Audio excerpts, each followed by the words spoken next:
America में राष्ट्रपति चुनाव के लिए वोटिंग जारी है। डेमोक्रेट कमला हैरिस और रिपब्लिकन डोनाल्ड ट्रंप के बीच कड़ा मुकाबला है। दोनों ने जीत के लिए पूरी ताकत झोंक दी है। ऐसे में देखना दिलचस्प होगा कि नतीजे क्या रहेंगे। चुनाव प्रचार के दौरान दोनों प्रतिद्वंदियों का पूरा फोकस स्विंग स्टेट्स पर रहा। इन स्विंग स्टेट्स में से पेंसिल्वेनिया किंग मेकर बन सकता है। दुनिया की सबसे जटिल इस चुनावी प्रक्रिया में राष्ट्रपति बनने के लिए बहुमत का आंकड़ा 270 है, लेकिन इलेक्टोरल कॉलेज के जरिए ही अगला राष्ट्रपति चुना जाएगा। अमेरिकी चुनावों के नतीजों के शुरुआती रुझान चौंका रहे हैं। अब इलेक्टोरल कॉलेज के रुझानों में डोनाल्ड ट्रंप और कमला हैरिस एक दूसरे को कड़ी टक्कर दे रहे हैं। अमेरिकी राष्ट्रपति चुनाव की काउंटिंग के रुझान तेजी से बदल रहे हैं। इलेक्टोरल कॉलेज के रुझानों में डोनाल्ड ट्रंप 178 सीटों पर आगे चल रहे हैं, तो वहीं रुझानों में कमला हैरिस नर्वस 99 पर अटक गई है।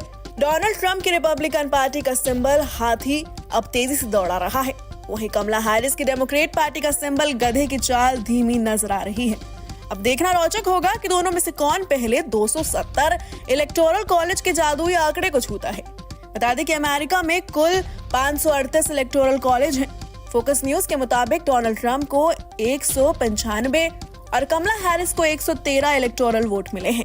अमेरिकी राष्ट्रपति चुनाव में रिपब्लिकन उम्मीदवार डोनाल्ड ट्रंप फिलहाल 7% वोटों से आगे चल रहे हैं। डोनाल्ड ट्रंप का गढ़ माने जाने वाले डेलावेयर में कमला हैरिस ने जीत दर्ज की है।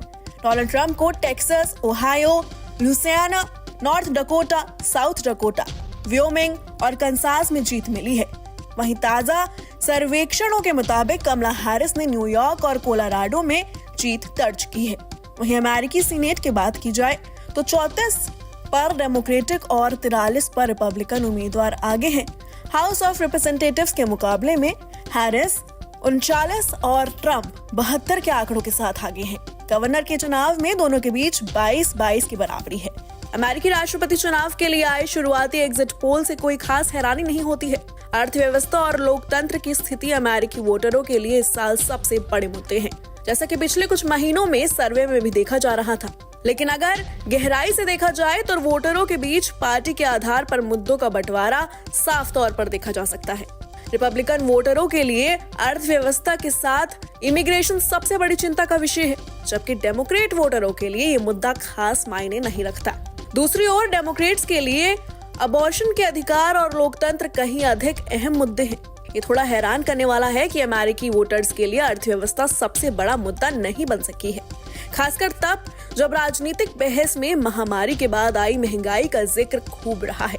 इसकी वजह ये हो सकती है कि कुछ रिपब्लिकन भी अमेरिकी लोकतंत्र की स्थिति को लेकर चिंतित हैं, हालांकि उनके कारण डेमोक्रेट से अलग हैं। साफ तौर पर ये एग्जिट पोल सिर्फ शुरुआती आंकड़े हैं, इन्हें अंतिम नतीजे नहीं माना जाना चाहिए।